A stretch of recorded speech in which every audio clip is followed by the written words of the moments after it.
Welcome in our fourth science session. Maharashtra State Board Science 1, chapter number 3, Chemical Reactions and Equations.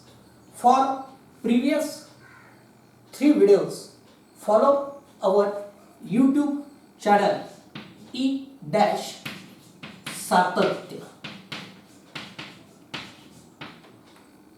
Thank you. Now our fourth lecture, the name of the topic is factors affecting rate of chemical reactions. काय अर्थ होतो त्याच्यातून? Factors म्हणजे घटक, affecting परिणाम करणारे, rate of म्हणजे वेग आणि केमिकल रिएक्शन्स केमिकल रिएक्शनच्या वेगावर, गतीवर परिणाम करणारे घटक. किती घटक आहेत? 5 घटक आहेत. 5 फॅक्टर आहेत. पहिला आपण पाहूयात रिएक्टिव्हिटी किंवा यालाच मी म्हणेल स्वरूप, नेचर ऑफ रिएक्टंट. रिएक्टिव्हिटी किंवा नेचर ऑफ रिएक्टंट, जे रिएक्टंट आहेत त्याची रिएक्टिव्हिटी. आता ही रिएक्टिव्हिटी कशी ठरवल्या जाते? आपल्याला पुढे अंडरस्टूड जे करायचं आहे मेटल्स आणि नॉन मेटल्सच्या चॅप्टर मध्ये, की त्याच्यामध्ये आपल्याला रिएक्टिव्हिटी सिरीजच दिलेली असते. तर त्या सिरीज मधले जे आहेत की वरचे जे एलिमेंट्स आहेत ते हायली रिएक्टिव्ह असतात, काही मॉडरेटली रिएक्टिव्ह असतात, काही लेस रिएक्टिव्ह असतात. आणि एक आता ढोबळमानाने सांगतो की रिएक्टिव्हिटी कशी ठरवल्या जाते, तर शेवटच्या कक्षेतील इलेक्ट्रॉन्सच्या संख्येवर. सगळे दहावीपुरते इतकंच लक्ष द्या. The reactivity, it is decided by number of electrons that are present in the outermost shell. आता ही जी काय रिएक्शन आहे की हा रेट ऑफ रिएक्शन हा काय असतो? फास्टर असतो. कशामध्ये फास्टर असतो? तर ज्या वेळेस जे काय हायर रिएक्टिव्हिटीचे एलिमेंट्स आहेत, हायर रिएक्टिव्हिटीचे एलिमेंट्स जे असतात तिथं हा रेट ऑफ केमिकल रिएक्शन कसा असतो? फास्टर. आता हायर रिएक्टिव्हिटी एलिमेंट्स कोणते? तर सोडियम आहे, पोटॅशियम आहे, लिथियम आहे. काही हायली रिएक्टिव्ह मेटल्स आहेत की ते जर का रिएक्शन मध्ये असतील म्हणजे त्यांची रिएक्टिव्हिटी जास्त आहे, तर रेट ऑफ रिएक्शन सुद्धा कसा असतो? जास्त असतो. आणि हेच जर का एलिमेंट्स जर का रिएक्टिव्हिटी काय आहे की रेट ऑफ रिएक्शन हा स्लोअर असतो, की ज्या वेळेस काय असतं की ह्या हायरच्या ऐवजी आपण जर का स्लोअर किंवा मीडियम रिएक्टिव्हिटी किंवा लो रिएक्टिव्हिटी एलिमेंट्स वापरले आपण, तर काय होतं की हा रेट ऑफ रिएक्शन सुद्धा काय येतो? स्लो येतो. म्हणजे मला इंग्रजीमध्ये सांगायचं म्हटलं तर मी म्हणेन की rate of reaction is fast when higher reactivity elements are used and rate of chemical reaction is slow when lower reactivity elements are used.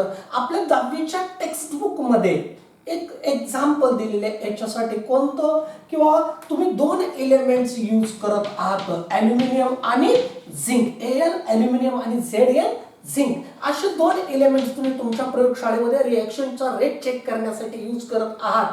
आणि तुम्ही दोघांनाही काय केलं? दोघांवरही हायड्रोक्लोरिक ऍसिड काय केलं? पोर केलं, ओतलं. तर काय होतं की aluminium is more reactive than zinc. म्हणून इन दिस केस की rate of reaction it is faster with aluminium and quite slower in zinc. हा दुसरा रिएक्टंट सेम आहे, हायड्रोक्लोरिक ऍसिड. पण हे ॲल्युमिनियम आणि झिंक, हा ॲल्युमिनियम हायर रिएक्टिव्हिटी एलिमेंट आहे, तर झिंक हा लोअर रिॲक्टिव्हिटी एलिमेंट आहे. मग मला व्यवस्थित शब्दामध्ये याला सांगायचं म्हटलं, लिहायचं म्हटलं इंग्रजीमध्ये तर काय सांगेल मी? तर reactivity of reactant affects the rate of reaction. If we use the elements with higher reactivity, then rate of reaction it will be faster, and when we use elements with lower reactivity, rate of reaction it would be slower. आणि आपल्या text book मध्ये कोणतं example दिलंय की when we are using aluminum and zinc, then rate of reaction it is faster in aluminum and slower in zinc. आता दुसरा जो factor आहे, दुसरा फॅक्टर कोणता आहे? Size of reactant particles. याच्यावर तर एक्सरसाइज मध्ये सुद्धा HOTS केलेला आहे. आता दुसरा जो आहे काय आहे? Size of reactant particles.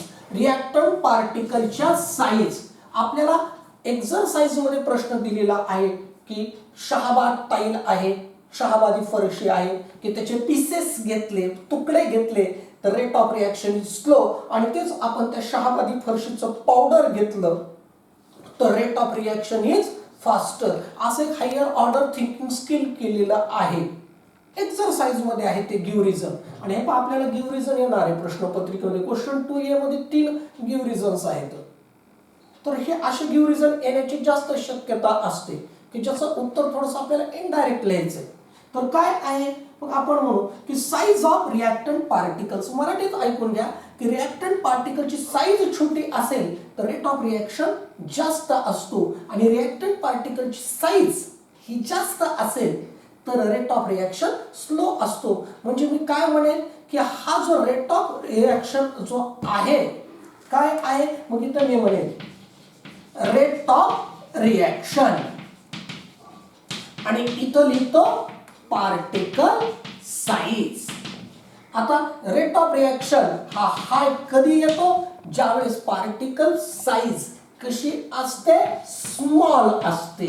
आणि रेट ऑफ रिएक्शन स्लो कधी होतो? ज्यावेळेस पार्टिकल साइज ही कशी असते? लार्ज असते. त्यावेळेस आपण काय म्हणू, असं शिकवताना कसं चौकून करून घेऊयात आपण टेबल की rate of reaction it is hi when particle size of reactant is small, and rate of reaction is slow when particle size of reactant is large. मी आता जे एक्झाम्पल दिले ते थोडंसं इंग्रजीत सांगतो. when we pour the dilute hydrochloric acid on pieces of shahabad tile, rate of reaction is slow. when we pour the same hydrochloric acid on powder of shahabad tile, rate of reaction it will be higher. अजून काय होऊ शकतं? Number 3 चा factor. 2 factor आपण discuss केले. पहिला nature or रिएक्टिव्हिटी of reactants, आणि दुसरा पार्टिकल साइज ऑफ रिएक्टंट्स. आता तिसरा जो फॅक्टर आहे, तिसरा फॅक्टर आहे concentration of reactants. Concentration of reactants. आता कॉन्सन्ट्रेशन कशाला म्हणायचं? कॉन्सन्ट्रेशन. हो, आपण आपल्या घरी म्हणतो हो आजोबाला एकदम कडक चहा लागतो, पप्पांना सौम्य लागतो. ते कॉन्सन्ट्रेशन आहे.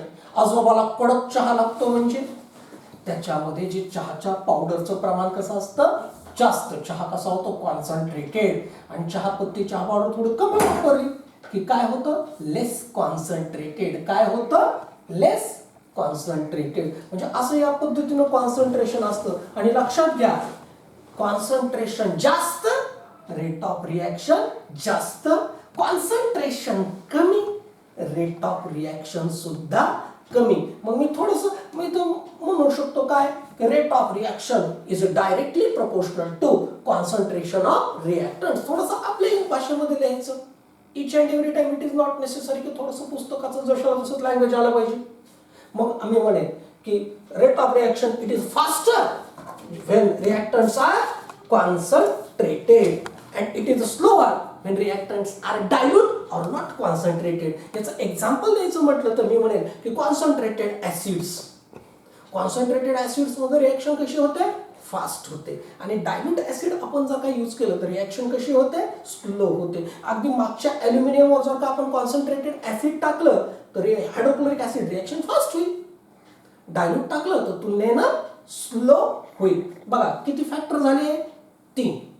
Number 1 reactivity of element, number 2 particle size of reactants, number 3 concentration of reactants, आणि नंबर 4 टेम्परेचर. टेम्परेचर म्हणजे तापमान of reaction. Temperature of reaction म्हणजे आपण रिॲक्शन कोणत्या तापमानाला करतोय, तर rate of reaction increases with increasing temperature. अगदी सराउंडिंग टेम्परेचर सुद्धा जास्त असेल तर रेट ऑफ रिॲक्शन कसा येतो, फास्ट होतो. बघा आता सध्या कडक उन्हाळा चालू आहे, तर काही रिॲक्शन जर का आपण आता केल्या प्रयोगशाळेमध्ये तर त्याचा जो रेट ऑफ रिॲक्शन कसा येईल, वेग जास्त येईल. अगदी त्याच रिॲक्शन्स आपण दिवाळीनंतर हिवाळ्यामध्ये केल्या तर त्याचा जो वेग आहे कसा येईल, कमी येईल. म्हणून इथं मी अजून एक गोष्ट काय म्हणू शकतो, थोडंसं तुमच्या गणिताच्या भाषेमध्ये, rate of chemical reaction is directly proportional to temperature of reaction. As temperature increases, rate of reaction also increases. As temperature decreases, rate of reaction also decreases. आणि 5वा factor, last but not least, अतिशय महत्वाचा आहे. इयत्ता 8वी मध्ये आपल्याला भेटून गेलाय तो. कोणता, तर तो आहे 5वा फॅक्टर, कॅटॅलिस्ट. हो, आपल्या मित्रामध्ये मैत्रिणीमध्ये सुद्धा असे कॅटॅलिस्ट असतात. हो, काय आहे, प्रत्यक्ष भांडणात भाग घेत नाहीत. हो, पण त्यांच्या उपस्थितीमुळे भांडणाचा वेग वाढतो. ते स्वतः भांडण करत नाहीत. आपण एखाद्याचं नाव कॅटॅलिस्ट ठेवायला हरकत नाही, आपली आपली कोड लँग्वेज. तर ते जे आहे, मग कॅटॅलिस्ट काय आहे, द सबस्टन्स तो असा पदार्थ आहे, इन हुज प्रेझेन्स, ज्याच्या केवळ उपस्थितीमुळे, इन हुज प्रेझेन्स काय होतं, in whose presence the chemical rate of chemical